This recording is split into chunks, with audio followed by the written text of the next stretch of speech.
agents of the unexplained. Grab your gear and let's journey into the mysterious world of cryptids and the paranormal. Get ready for an adventure into the unknown.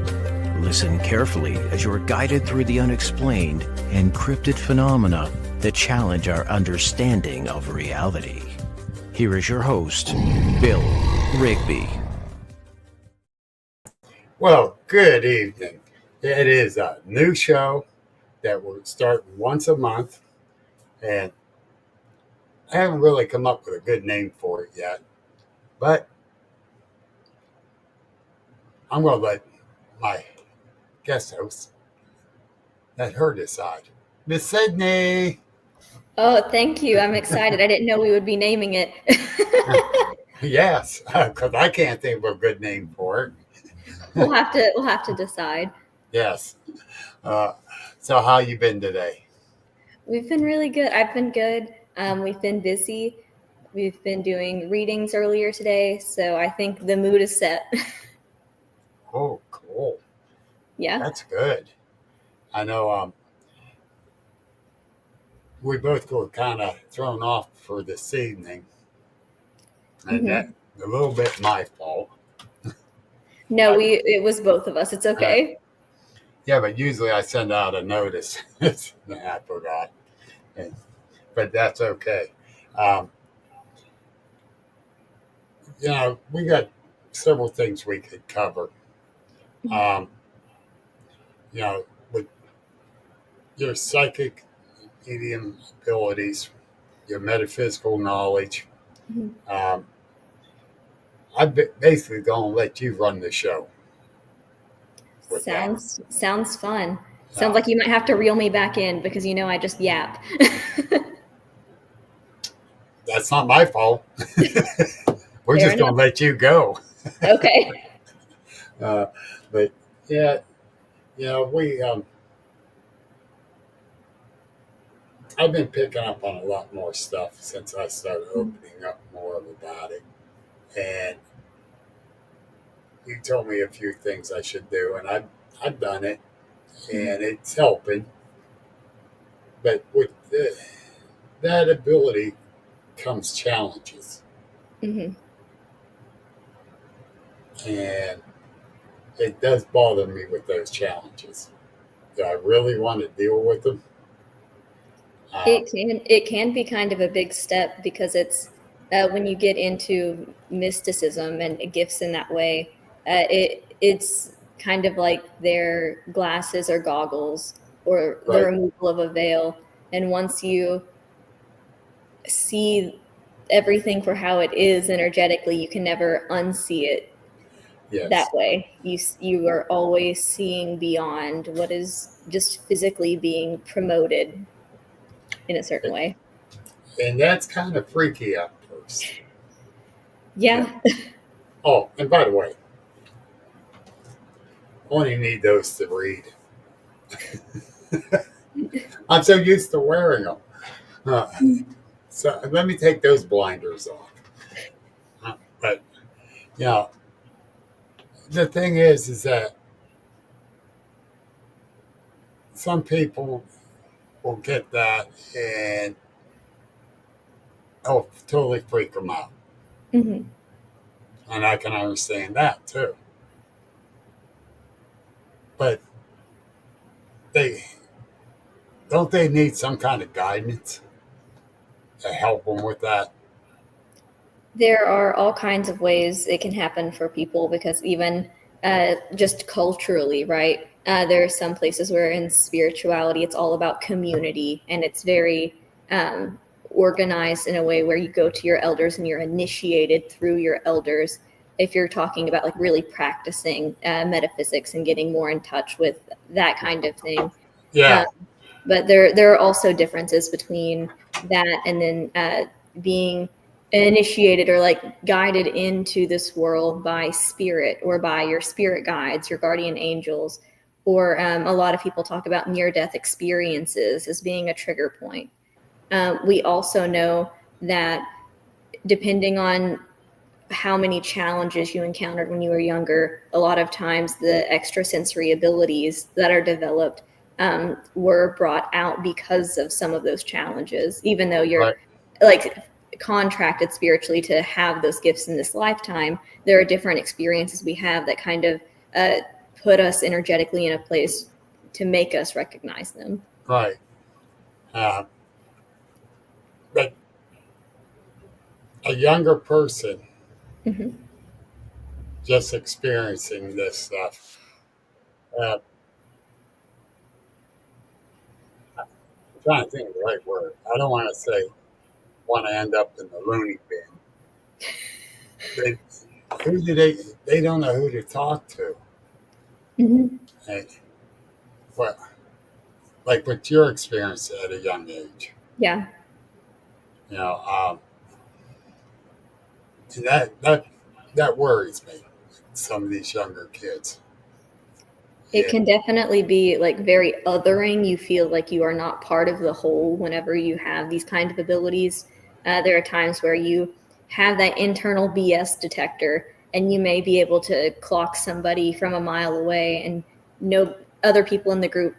It may take them a little bit longer to suss out somebody's intentions. And you feel kind of othered by being able to read energy or read intentions beyond what is just brought to you. But Yeah. it definitely is nice to have a support system. And it's definitely way like super, super nice to be able to go to somebody with questions and to find clarity. That can always be so beneficial. Hey, I I don't know how we go about doing a support group type situation Mm-hmm. for these young ones, Mm-hmm. um, because they'll be afraid to talk about it. I And, think, yeah, even just I think what we're doing here, even being present online, is a really nice place for people who maybe can't even openly talk about it where they're at, like around their family or their friends. It right. feels like a safer place for them. Yeah. And that's another reason I wanted to start this once a month thing Mhm. with you, because you're very into this and into helping everyone. Mhm. And it's very important to me that we don't alienate them, Mhm. basically, what I'm saying. Mhm. So, and I'm glad we can get this platform up and get it going that help everybody, not just the young folks, but everybody. Yeah, I know like what some of what you've shared before. There are times where you go through an experience and you have these abilities, and you go through something traumatic. Right? And there are a lot of people who do go through something that is too much for them to handle at that moment, or it's scary, or like we talked about, really traumatic. And they like put a block up in front of their gifts. It's not that they don't have the gifts anymore. They've just put up this big block of where they feel safe. And once you like put that block up, whenever you come back to your intuitive self, it can take a little bit more work to deconstruct it and convince, for all intents and purposes, convince your spirit guides, convince your guardian angels that no, you really mean it. You're not gonna get into it and then back out, that you Right. truly want to understand again.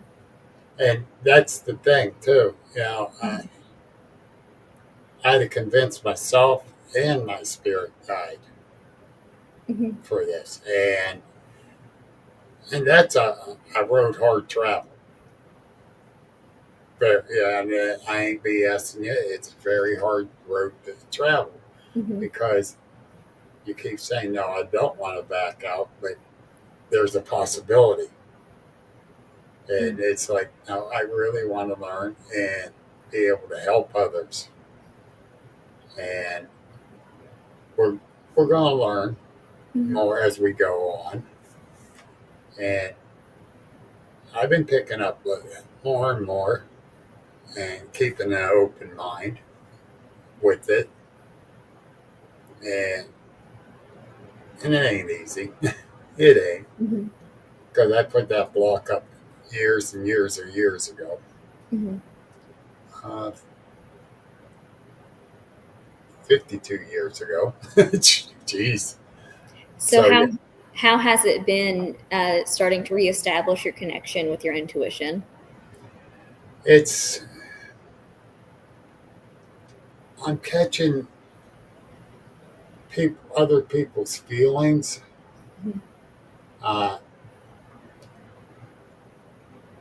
Coming toward me. It's kind of weird to explain right now, because I catch hesitation from some people, Mm-hmm. uh, some other people's excitement. While I'm talking to this person, I can feel something going on over here. Mm-hmm. William, you're right. My brother, William Nighthawk, uh, and he's right. We have to release our past, but we have to get that block out of there to release it, and it's been coming down. That block's getting smaller and smaller. That's awesome. But it's still, you're talking with this person and you're feeling certain energy there, but then you're feeling this other energy off over there, and it's like, whoa, what's going on here? Are you able to differentiate? So I think what you're talking about is in your clairsentience or your empathy as an empath, feeling other people's emotions, feeling like the highs and the lows and the almost like the like energetic touches of what they're doing consciously and subconsciously in that way. Yeah. Yes. Okay. Cool. I can pick up this one, and then I pick up this one here almost at the same time, and that's freaky. That's awesome though, because I know when we talked like last year about this, you were thinking about, what would it be like to be able to feel that from other people, and now you're already doing that. Yeah. So that is something to be proud of yourself for. Yeah, I am, but it's still freaky, trying to get used to it, and it's weird too. On top of being freaky, it's weird. It can be, if you're not sure of it yet, it can be almost disorienting, is what I hear a lot sometimes. Whenever we're doing like our Empath 101 class here, some of the things that I hear is that for empaths who are higher, when you start getting into higher level, it can become almost debilitating for them. Right. And so whenever we look at it, I scale on like a scale of 1 to 10. Average is around like a 4 or 5. And 1 is like this person is as dense as a rock, right? They're not feeling anything. 10 is like, once you get to 9, 10, this is somebody who, at least whenever they are new, they are entirely agoraphobic. They cannot handle being in a crowd. They cannot handle energetically being around so many people because it throws their nervous system into dysregulation. They don't know how to yet differentiate between feeling their own emotions and feeling somebody else's emotions in their body. And it's a learned skill. So whenever we get to talking about it, even if like right now you're feeling other people's emotions and you can feel like where they're coming from, you can identify, even if it's 2 people at once or several people at the same time, you can kind of categorize that. And for some people, that's more of a learned skill. So that's awesome. It gets confusing. Don't think I'm doing great. It gets confusing. Mm-hmm. Yeah. A couple weeks ago, I kind of told you the situation. Mm-hmm. And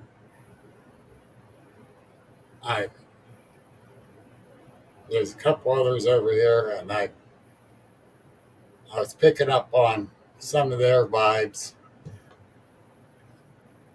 I couldn't make them out good enough, but I was picking up on their vibes. Then the ones I mainly was with, the one yeah, total hyped, totally hyped. Mm-hmm. Oh, oh, geez. What is it?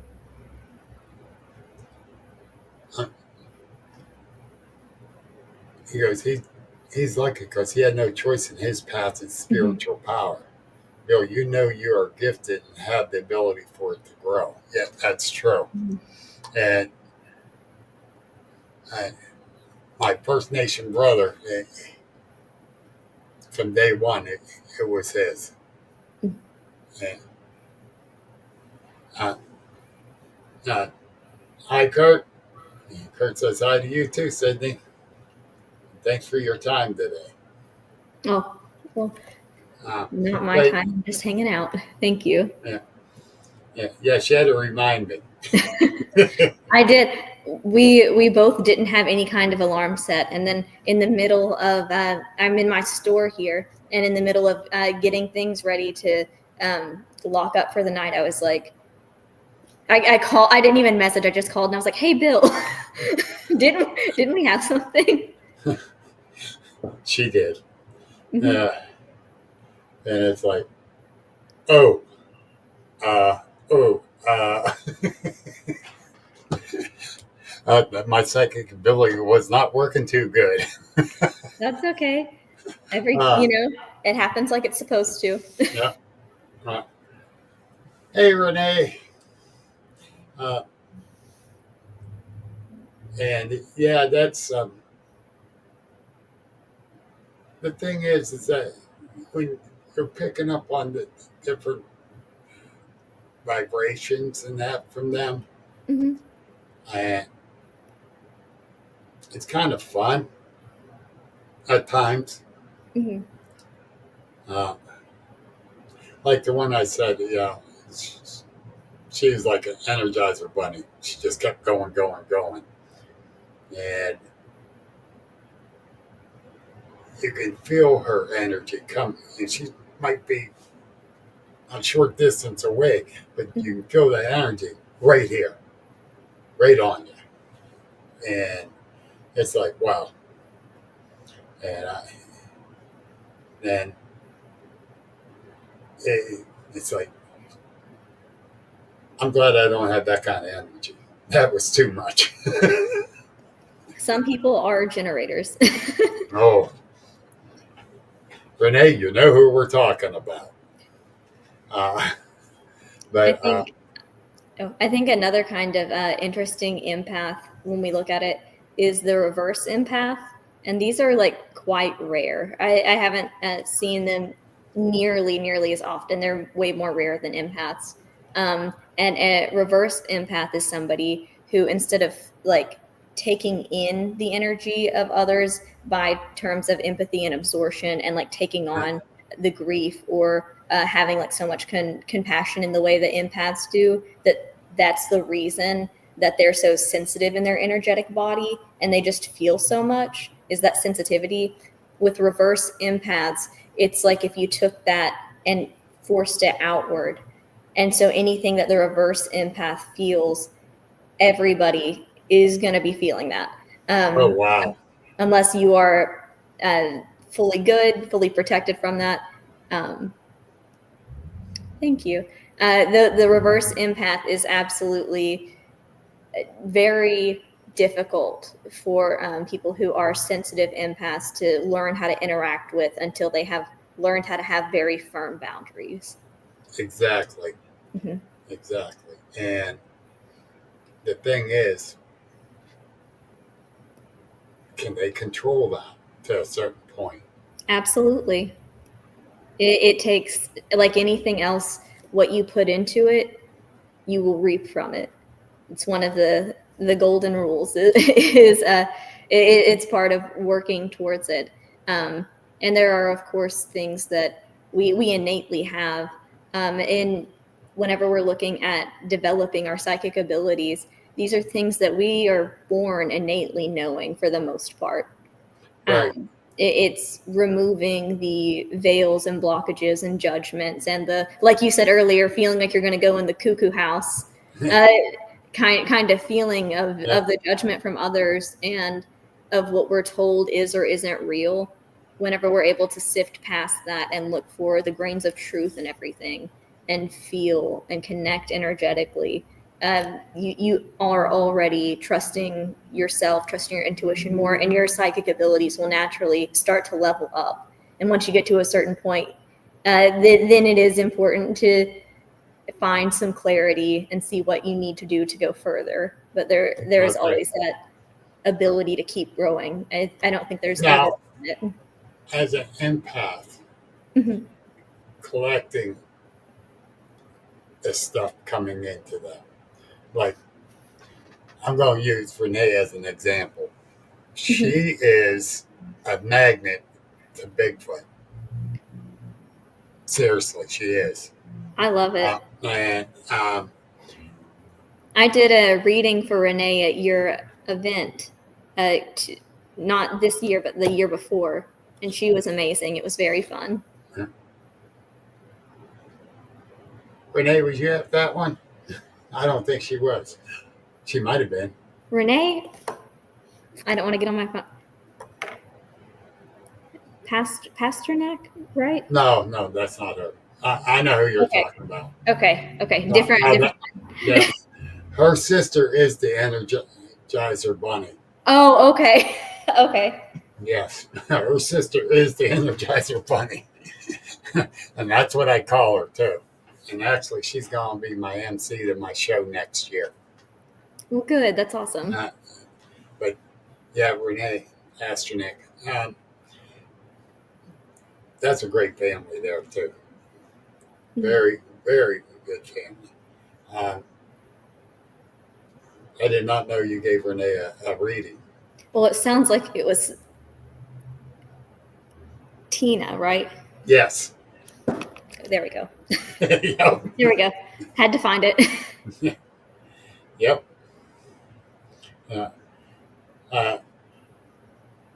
Tina's niece is another awesome person.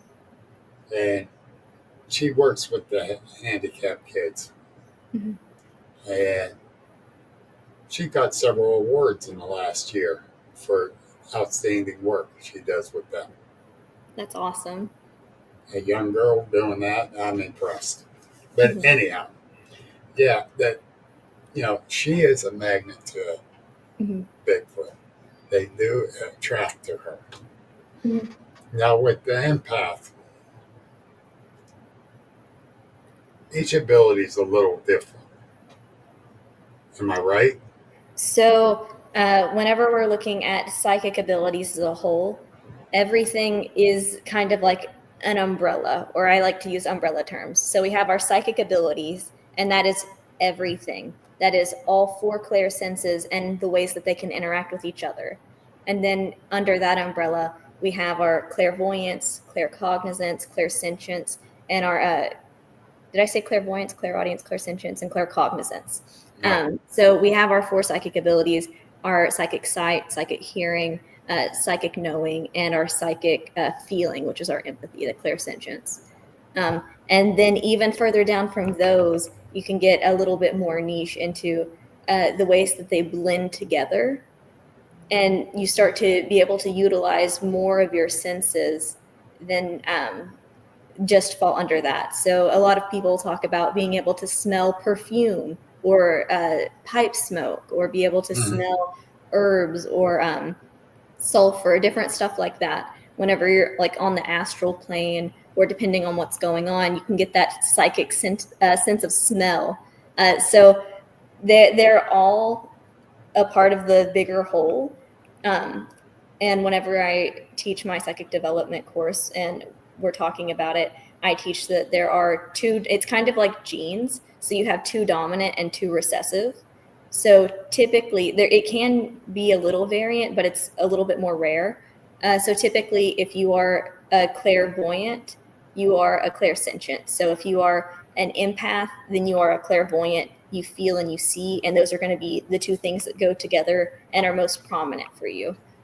Whereas if you're somebody who just gets that gut, like you know something you have no reason to know, then you'll also most likely be a clairaudient, and you'll hear the music, or you'll hear somebody saying your name when nobody's there. You'll be able to hear something, and that Okay. one spooks people quite a lot.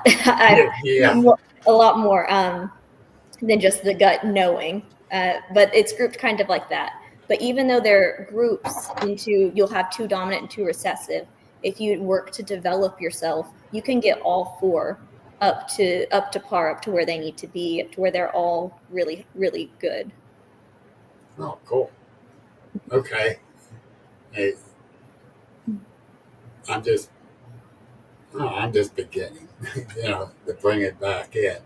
But that's really good to know. Absolutely.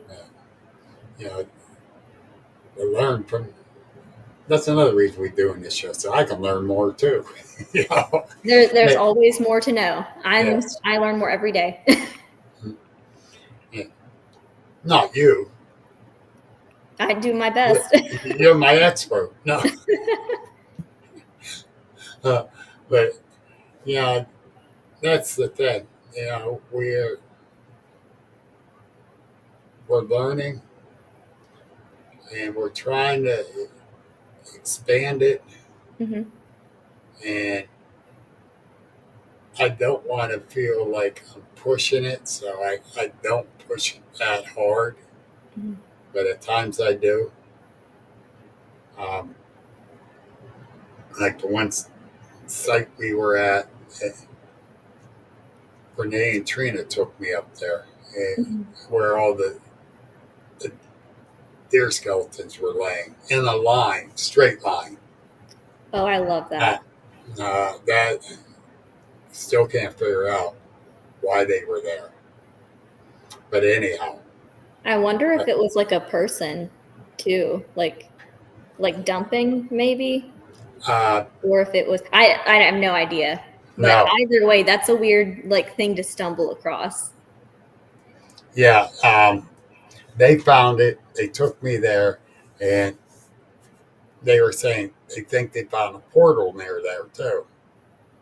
And Renee asked me if I saw it yet, and I'm looking. And I'm looking this way, Mm-hmm. and I went no, and I turned around and I saw this tree. It was shaped like a circle, had these vines growing around it. I said no, but I feel this energy, and I got over close to it. I felt more energy coming from inside that little area. Did you walk through it? Walked into it. You did? Yeah. I didn't go clean through. Well, I went right to the edge of it. Okay. Right to the edge. I didn't go clean in. Mm-hmm. Came back out, went down and around, and we found a trail and it was near a road. Mm-hmm. It was across the road. A deer trail was coming, and you can see where they come out from the wood line over there, then and shot up and through that circle, and then they come around. And you go through the circle, come out, and they make a turn, and there's the road, a dead deer. And at first we thought it might have been poachers or roadkill, but none of them had a head. The body was twisted the wrong way, and we just don't know what the heck it was that caused it. The heads were missing, not a piece of meat left on the bones, and there's no arrow marks, no bullet marks. I would say the twisting would make sense if it was roadkill, and because they get so mangled. Yeah, but there's no crushed bones. That is weird. Yes. That's very odd. Yes. And it's something I can't figure out. But that circle had a lot of energy coming from it. I could definitely feel it. And that. So I need to expand that type of feeling to help figure something out what's going on there. And I I know that. Yeah. But Renee said, "Do you see it?" I said, "No, but I feel some kind of energy." That's definitely. Oh. I may have to grab my charger. I'm sorry. My laptop freaked out. Oh, okay. Sorry. 1 second.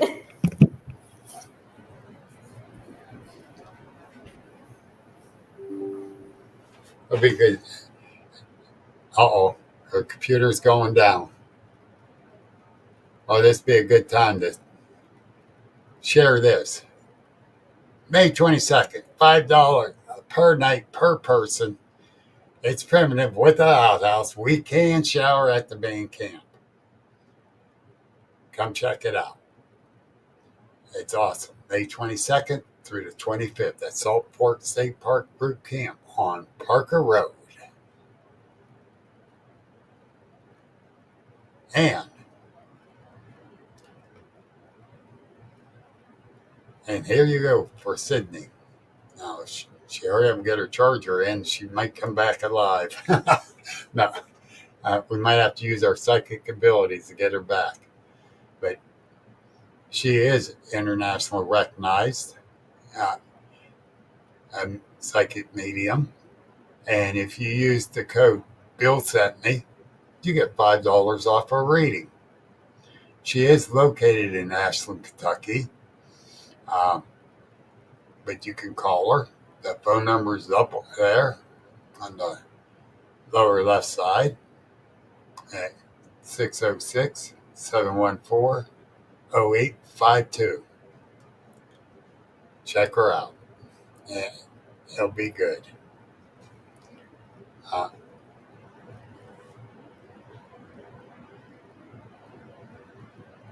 Okay, her laptop died, she's saying. So, we're going to end the show. She messaged me from her phone. But we're going to, I will post when we're going to do it again. And we're doing this once a month.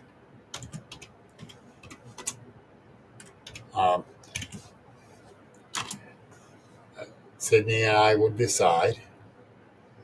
And we'll go from there. Thank you all for coming on and watching.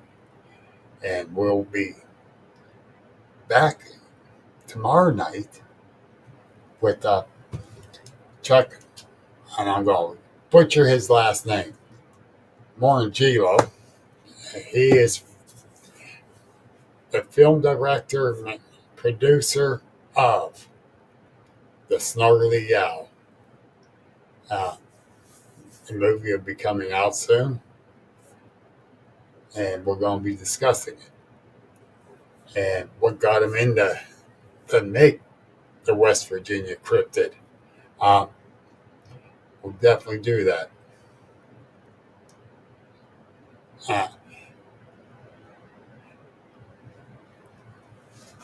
Oh my God, that poor girl. It's forcing an update.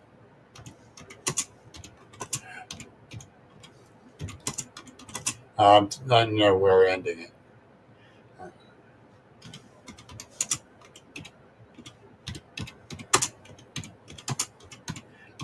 That poor girl. Hey, sorry.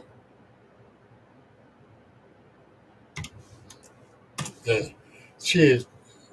I don't like crying emojis, folks. I'll tell you right now, I don't.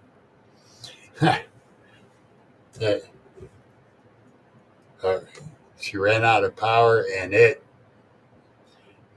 going to jump up. So here's what she's saying. Okay, tell everyone I said thank you. My apologies, please. So, with that being said, thank you guys again. I'll catch you tomorrow night if you're around. And have a great night. Talk to you all later. Thank you for tuning in to the Agents of the Unexplained. Please visit our website at agentsoftheunexplained.net for unique paranormal merchandise like t-shirts, books, and coffee mugs. Join our Facebook group and subscribe to our YouTube channel for more thrilling content. Until next time, keep questioning the unexplainable.